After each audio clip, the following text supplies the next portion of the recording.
శ్రీకాకుళం నియోజకవర్గం గార మండలం కొర్లా గ్రామంలో ఇల్లు పూర్తిగా కాలిపోయి సొరం కోల్పోయిన కొర్లాపు అప్పారావు కుటుంబానికి శ్రీకాకుళం నియోజకవర్గ మహిళా అధ్యక్షురాలు శ్రీమతి గొండు స్వాతి శంకర్ నిత్యావసర సరుకులు, బట్టలు, కూరగాయలు, బియ్యం బస్తాలు అందజేశారు. ఆపదలో అండగా నిలిచిన ఆమెకు గ్రామస్తులు కృతజ్ఞతలు తెలిపారు.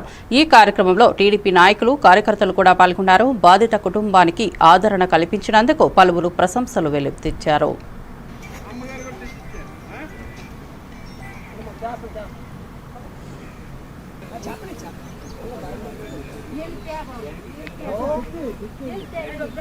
హలో